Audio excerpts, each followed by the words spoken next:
Buenas tardes, somos el equipo Orangután de la asignatura de base de datos y vamos a hablar sobre los conceptos básicos de transacciones. Los integrantes de este equipo son Nicolás Barra, Adolfo Alfaro, David Muñoz, Iván Silva y nuestro profesor es Germán Espinosa. Primero que todo, hay que saber qué es una transacción.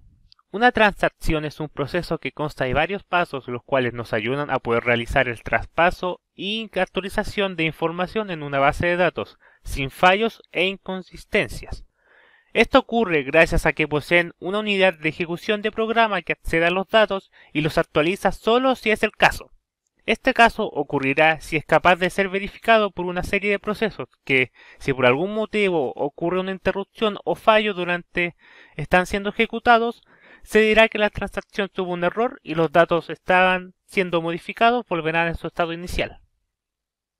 Para poder crear una transacción se debe seguir una serie de pasos que está ligado al programa de la base de datos que se está utilizando, pero usualmente el comando comienza con un begin transacción y luego termina con un end transacción. Además de eso, hay que considerar que la transacción será efectuada únicamente si todos los pasos son correctos. Si en algún momento ocurre un problema, esto ocurrirá un rollback, que es decir, que se reiniciará la transacción como una nueva, desde cero. Una vez creada la transacción, se debe conocer que existen ciertas propiedades que éstas nos ayudarán a verificar si es que la transacción fue dada de manera efectiva o no.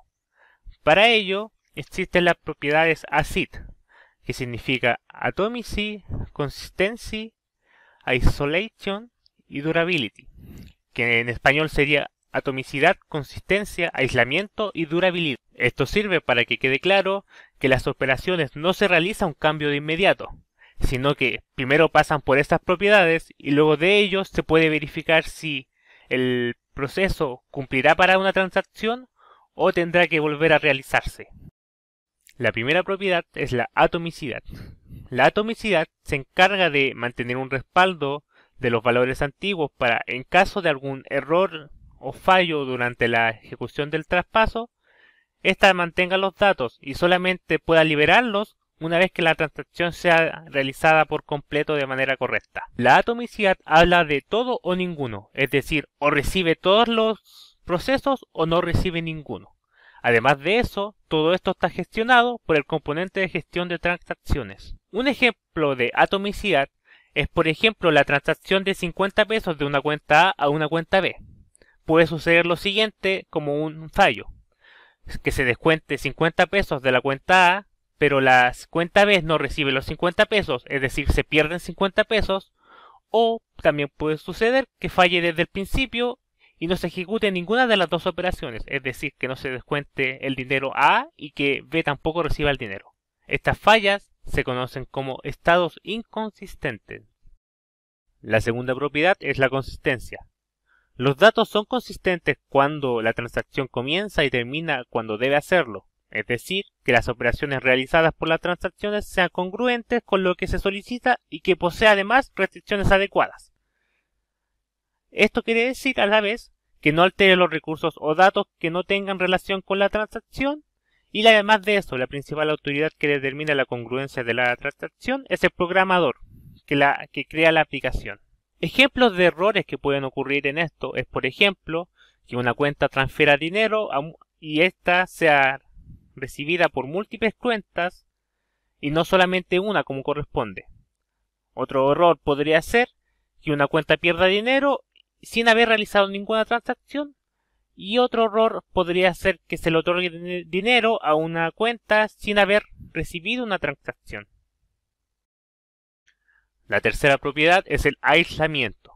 El aislamiento trata de explicar que cada transacción posee una operación totalmente aislada entre el resto de transacciones. Es decir, que una transacción no puede leer información o datos de otra transacción. Y esto aplica en todos los casos. Si bien se da el caso que las transacciones operen de manera concurrente, se dan métodos como la secuencialidad que permite el aislamiento de forma eficiente. En resumen, La propiedad de aislamiento asegura que la transacción sea ejecutada de manera concurrente y no se entrelacen sus datos con otra transacción. La responsabilidad de mantener todo esto en orden es la llamada componente de control. Y la cuarta y última propiedad es la durabilidad. Una transacción que es realizada con éxito se debe comprobar que los cambios realizados en la base de datos persistan con el tiempo, incluso si llega a existir cualquier problema del sistema. Ahora bien, aunque pueda producirse una falla en el dispositivo donde se gestione, estas modificaciones ya se mantienen guardadas en el disco, de forma que solamente puedan ser borradas si ocurre algún problema directamente con la base de datos. La durabilidad es permitida gracias al componente de gestión de recuperación, que tiene mucha relación con el componente de gestión de transacciones a su vez. Un ejemplo de una transacción errónea con la durabilidad es, por ejemplo, que se transfiera un dinero, pero este desaparece al cabo de, por ejemplo, un minuto.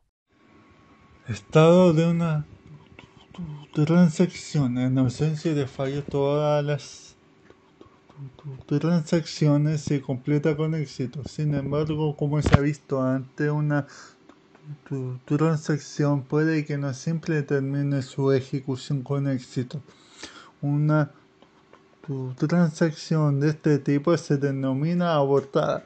Si se pretende asegurar que las propiedades de atomicidad, una transacción abortada no debe tener efectos sobre el estado de la base de datos.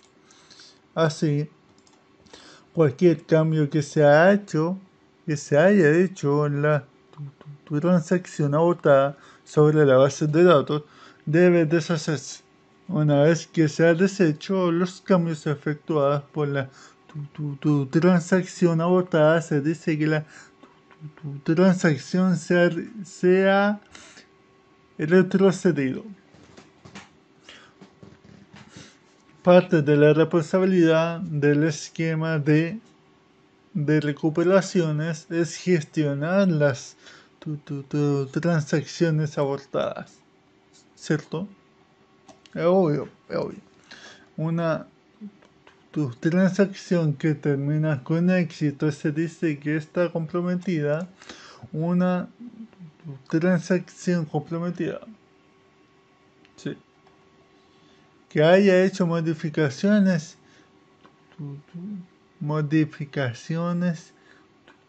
transforma la base de datos llevándola a un nuevo estado consistente que permanece incluso si hay un fallo en el sistema. Cuando la transacción se ha comprometido, no se puede deshacer sus efectos abortándola, sino que la única forma de deshacer los cambios de una transacción comprometida es ejecutando una transacción compensadora. Por ejemplo, si se añade, supongamos, 20 pesos a una cuenta, la transacción compensadora debería de restar esos 20 de la cuenta. ¿Me entiendes? Una transacción debe estar en uno de los siguientes estados. Activa es el estado inicial de la transacción que permanece en el estado durante su ejecución. Parcialmente comprometida después de ejecutarse la última instrucción. Fallida después de descubrir que no se puede continuar la ejecución normal. Abortada o comprometida. Acá hay un diagrama de estado de una transacción. Si está activa, tiene dos opciones: parcialmente comprometida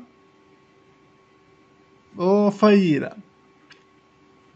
Si en el caso de que está fallida, va a abortar la ejecución.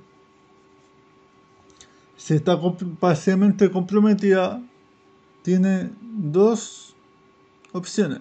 Es pasar a comprometida y finalizar la ejecución, o pasar a fallida y abortar la ejecución activa, ¿cierto? Bueno, eso sería. Y lo siguiente es implementación de la atomicidad y la durabilidad. El componente de gestión de recuperación de un sistema de bases de datos implementa el soporte de la atomicidad y la durabilidad. En primer lugar, consideramos que un esquema siempre es extremadamente ineficiente, denominado copias de sombra. En este esquema se basa en hacer copias de la base de datos, denominadas copias sombra. Asume que solo una transacción que está activa en cada momento. El esquema asume que la base de datos es simplemente un archivo en disco. En disco se mantiene un puntero llamado puntero-bd que apunta a la copia actual de la base de datos. En el esquema de copia, en la sombra, una transacción que quiera actualizar una base de datos que crea primero una copia completa de dicha base de datos. Todos los cambios que se hacen en la nueva copia de la base de datos, dejándolo la copia original. La copia de sombra inalterada, si en cualquier punto que haya abortado tu transacción, la copia nueva simplemente se borra. La copia antigua de la base de datos no se ve afectada. Si tu transacción se compromete como sigue. En primer lugar, se consulta al sistema operativo para asegurar de que todas las páginas de la nueva copia de la base de datos sea escrito en el disco. Después de terminar esta orden, se actualiza en el puntero-bd para que apunte a la nueva copia de la base de datos. La nueva copia se convierte entonces en la copia de base de datos actual. La copia antigua la copia antigua de la base de datos se borra después. Se dice que la transacción está comprometida en el momento que el puntero-bd autorizado se escribe en disco. Considérase ahora la manera en que esta técnica, los fallos de las transacciones y el del sistema. En primer lugar, considérase un fallo de la transacción, ¿cierto? Si tu transacción falla en algún momento antes de actualizar el puntero-bd, el contenido de la base de datos anterior no se ve afectado. Se puede abortar tu transacción simplemente borrando la nueva copia de la base de datos. Una vez que se ha comprometido tu transacción, el puntero-bd apunta a todas las modificaciones que se está realizando en la base de datos. De este modo, todas las modificaciones de tu transacción se ven reflejadas o en ninguna de ellas, independiente del fallo de tu transacción. Considérese ahora el resultado de un fallo en el sistema. Supóngase que el sistema falla en algún momento antes de escribir en disco, el puntero-bd actualizado. Entonces, cuando se reinicia el sistema, leerá el puntero -bd y verá el contenido original de la base de datos y ninguno de los efectos de la transacción, y será visible en bases de datos. A continuación, supóngase que el sistema falla después de actualizar en el disco puntero-bd antes de que el puntero se actualice. Toda la página actualizada de la nueva copia de la base de datos se escribe en disco. De nuevo, se asume que una vez que el archivo se escribe en disco, su contenido no se daña incluso si hay un fallo en el sistema. Por lo tanto, cuando el sistema se reinicie, leerá puntero-bd y verá el contenido de la base de datos después de la transacción haya realizado todas las modificaciones.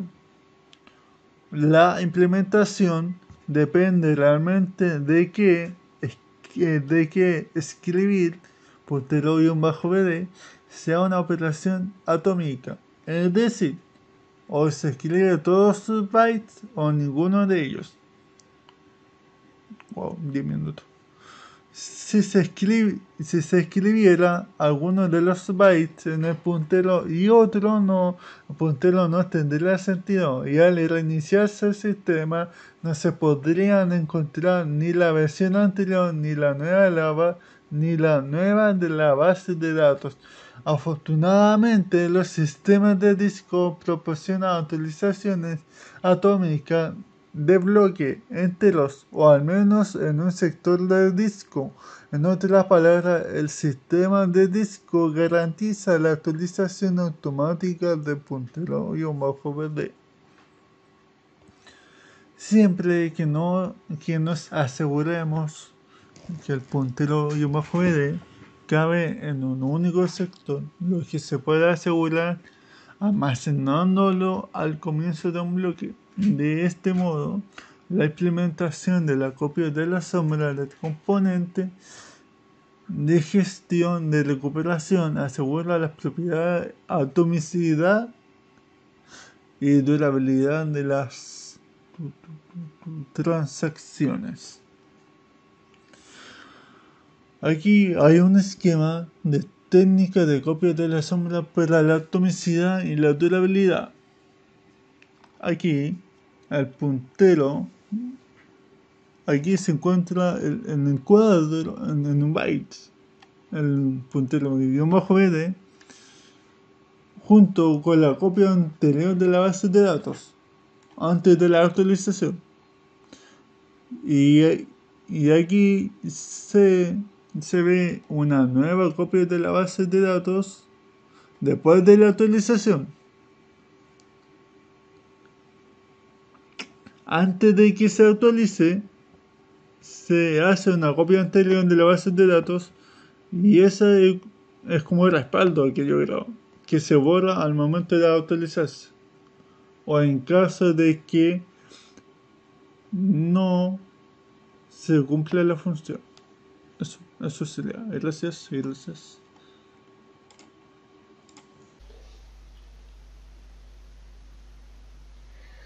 Ok. Ejecuciones concurrentes. Se permite ejecutar concurrentemente varias transacciones en el sistema, siendo las ventajas de esto el aumento de utilización del procesador y del disco, conduciendo a mejorar la productividad de la transacción. A una transacción puede ser utilizada la CPU, mientras otra se está leyendo desde o escribiendo a disco. Reducción de tiempo medio de respuesta de las transacciones. Las transacciones pequeñas no tienen necesidad de esperar detrás de las grandes. Definición de concurrencia. Este ocurre cuando dos o más cálculos ocurren dentro del sistema del periodo de tiempo, y generalmente cuando hay una dependencia entre ellos. Un ejemplo muy sencillo vendría siendo esta suma de aquí. La dependencia es que cada proceso tiene un operador. Lo que sí, varios cálculos que ocurren en el mismo tiempo. Para el caso del sistema bancario tenemos dos transacciones que vendría siendo AT1 y AT2 para traspasar fondos de una cuenta a otra. AT1 transfiere 50 de la cuenta A la cuenta B. AT2 transfiere el 10% del saldo de la cuenta A la cuenta B. Como tenemos aquí en la imagen, sería la cantidad de dinero que posee la cuenta A, restando de 50 y sobreescribiendo este mismo dato de la base de datos. Así que leer la cuenta B,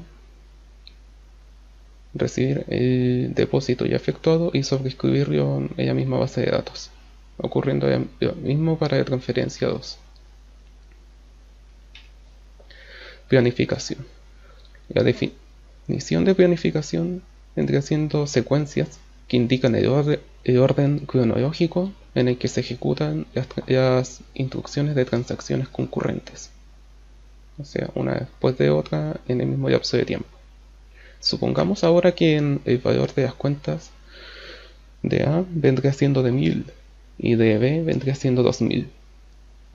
La planificación 1 sería esta figura de acá, la cual vendría siendo una planificación secuencial, ya que la T2 sigue a T1, o sea, esta ocurre antes que esta, de donde, siguiendo la secuencia de datos o instrucciones, aparece en orden cronológico de arriba hacia abajo, la cual la columna T1 está a la izquierda y la T2 a la derecha, obteniendo de que mediante todo este proceso la cuenta A se haya quedado con 1055, mientras que la cuenta B se haya quedado con 2145, cumpliendo de que la suma de ambas cuentas formen un valor de 3000, por lo tanto es consistente. Para la planificación 2 sería al revés, o sea, T1 siguiendo T2.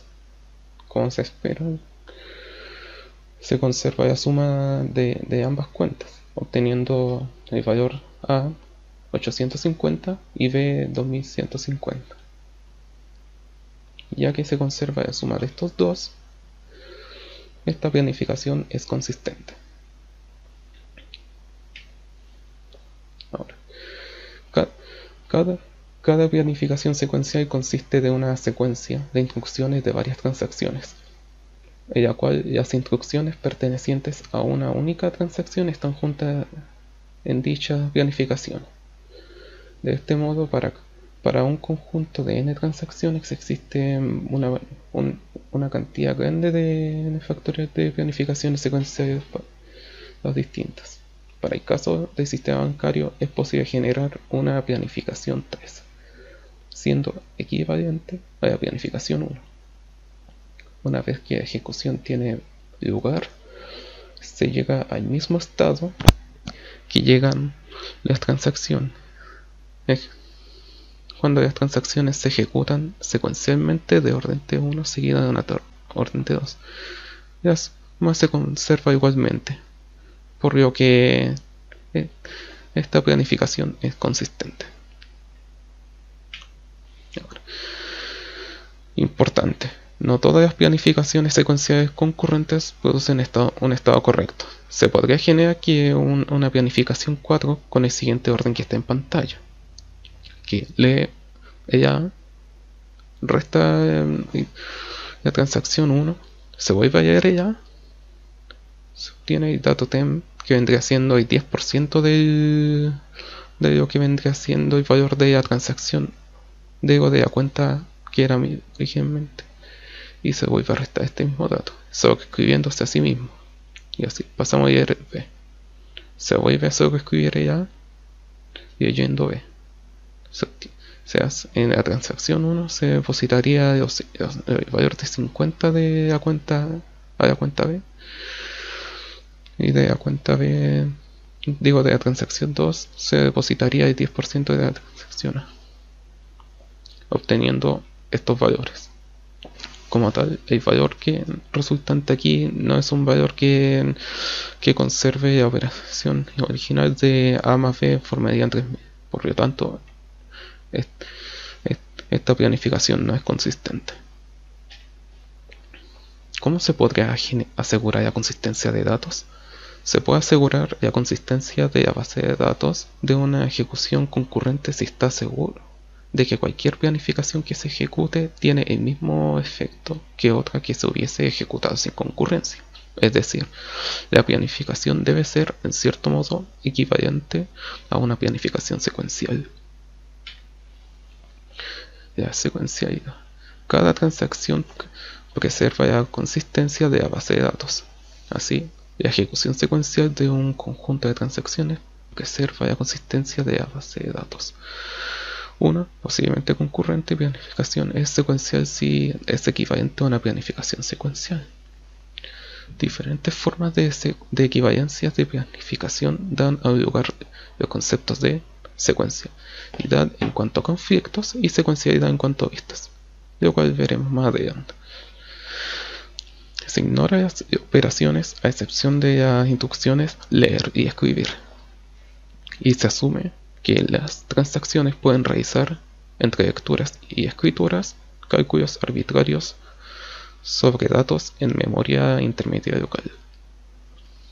Nuestras planificaciones simplificadas constan solo de instrucciones para leer y escribir.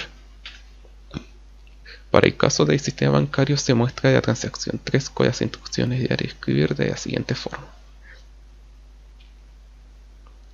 De la transacción 1 tenemos que estar leyendo la cuenta A, ya está escribiendo, pasando a la transacción 2, que también está leyendo ya y escribiendo ya, y recibir que hasta que la cuenta se haya ido y reciba la transacción de parte de la cuenta.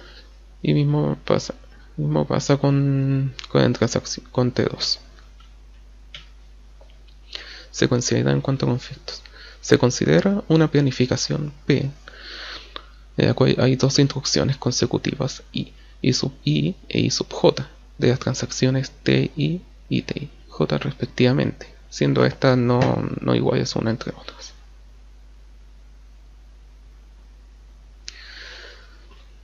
Las instrucciones de I sub I y I sub de las transacciones TI y TJ pueden entrar en conflicto si y solo si existen algún elemento Q accediendo por ambas instrucciones, y al menos una de estas instrucciones grabó un Q. Puesto que solo se tienen en cuenta las instrucciones leer y escribir, se deben considerar 4 pasos, que la instrucción I sub I a leer Q e I sub J a leer Q. Estas dos no entrarían en conflicto, ya que el orden de I sub I y de I sub J no importa, ya que la transacción T sub I y T sub J leen el mismo valor Q, sin importar el orden. Ahora, para el segundo paso, si la instrucción I sub I escribe un Q e I sub J escriben Q, estas están en conflicto, ya que si la instrucción I sub I está antes que la instrucción I sub J, entonces T sub I no hay el valor Q que escriben en la instrucción I sub I de T sub J. Si I sub I si I sub J está antes que I sub I, entonces T sub I lee el valor de Q escrito por T sub J. Por lo tanto, el orden de instrucciones I sub I e I sub J es importante. En caso de que esto ocurra al revés, o sea, de que I sub I escriba un Q e I sub J sea igual a leer Q, estas también estarían en conflicto, ya que el orden de instrucciones I sub i e I sub j es importante por razones similares para el caso anterior. Ahora, si I sub i escribe q e I sub j escribe un q, o sea, estas también estarían en conflicto, puesto que ambas instrucciones son operaciones. Escribir el orden de dichas instrucciones no afecta a t sub i ni a la transferencia t sub j. Sin embargo, el valor que obtendrá la siguiente instrucción q de p sí se ve afectado, ya que únicamente se conserva de la base de datos la última de las dos instrucciones. Si no hay ninguna otra instrucción, escribir q después de que instrucciones I sub i e I sub j en p, entonces el orden de I sub i y I sub j afecta directamente el valor de q en el estado de la base de datos que se obtiene por la planificación p. Para ilustrar el concepto de instrucciones conflictivas, considérese la planificación 3.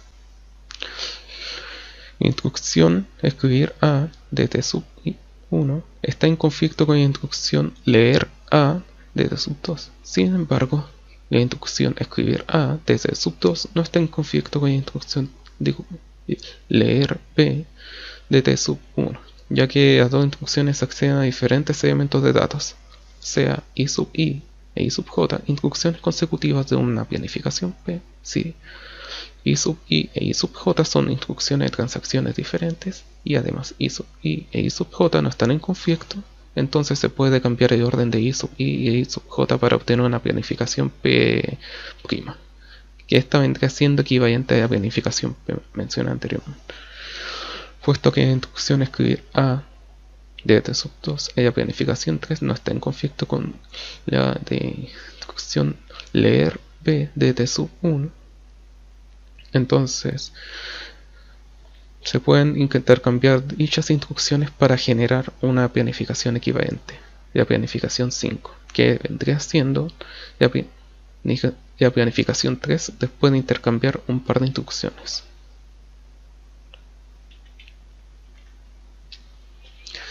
Se puede continuar intercambiando instrucciones no conflictivas como de la siguiente forma: intercambiar instrucción leer b de t sub 1 con la instrucción leer a de t sub 2. Intercambiar esa instrucción escribir b de t sub 1 con la instrucción escribir a de t sub 2. E intercambiar instrucción escribir b de t sub 1 con la instrucción leer a de t sub 2. Intercambiándose esta de uno a otro, se obtiene la siguiente figura: una planificación secuencial equivalente a la planificación 3, la cual vendría siendo una planificación secuencial. Ahora, para la equivalencia de conflictos y planificaciones,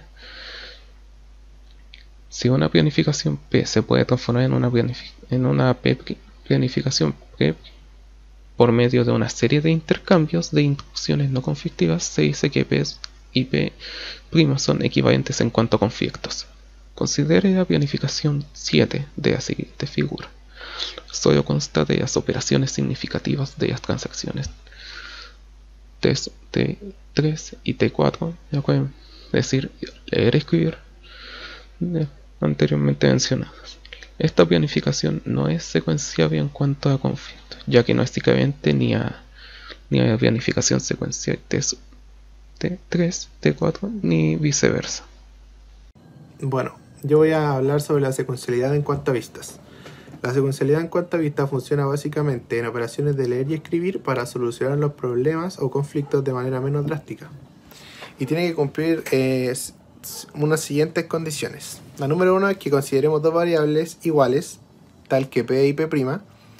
Si la transacción T, en este caso, lee el valor inicial de Q en la planificación P, entonces T sub I debe también leer Q en P'. La segunda es que para todo elemento de datos Q, si T sub I ejecuta leer en P y el valor ha sido producido en TJ, entonces en P' la transacción TI también lee Q producido por la transacción TJ. Y la tercera, para todo elemento de datos Q, la transacción que realice la última operación escribir, que en este caso es Q, en la planificación P, entonces debe realizar la última operación y escribir Q en la planificación P'. O sea que en este caso, en la imagen que vemos en pantalla, P1 no es equivalente en cuanto a vistas con P2. El concepto de equivalencia en cuanto a vistas lleva al concepto de secuencialidad en cuanto a vistas. Se dice que la planificación P es secuencial en cuanto a vistas si es equivalente en cuanto a vistas a una planificación secuencial. Como por ejemplo, supongamos que se aumenta la planificación 7 con la transacción T6 y se obtiene la planificación 9, tal y como se muestra en la siguiente figura. Toda planificación secuencial en cuanto a conflictos es secuencial en cuanto a vistas, pero existen planificaciones secuenciales en cuanto a vistas que no son secuenciales en cuanto a conflictos. Realmente la planificación 9 no es secuencial en cuanto a conflicto, puesto que para todo par de instrucciones, estas están en conflicto y por lo tanto no es posible ningún cambio de instrucciones. Recuperabilidad. Antes se han estudiado las planificaciones que son aceptables desde el punto de vista de la consistencia de la base de datos, asumiendo implícitamente que no había fallos en las transacciones. Ahora se va a estudiar el efecto de los fallos de una transacción durante una ejecución concurrente. Si la transacción T sub I falla, por la razón que sea, es necesario deshacer el efecto de dicha transacción para asegurar la propiedad de atomicidad de la misma. En un sistema que permita la concurrencia, es necesario asegurar también que toda transacción T sub J que dependa de T sub I se aborta también. Para alcanzar esta garantía es necesario poner restricciones al tipo de planificaciones permitidas en el sistema. Algunas planificaciones son recuperables. Considérese la planificación 10, que se muestra en la siguiente figura que está en pantalla, en la cual la transacción T9 realiza solo una instrucción, leer. Supongamos que el sistema permite que T9 se complete inmediatamente después de ejecutar la instrucción leer. Así que se completa T9 antes que lo haga T8. Ahora supongamos que T8 falla antes de completarse.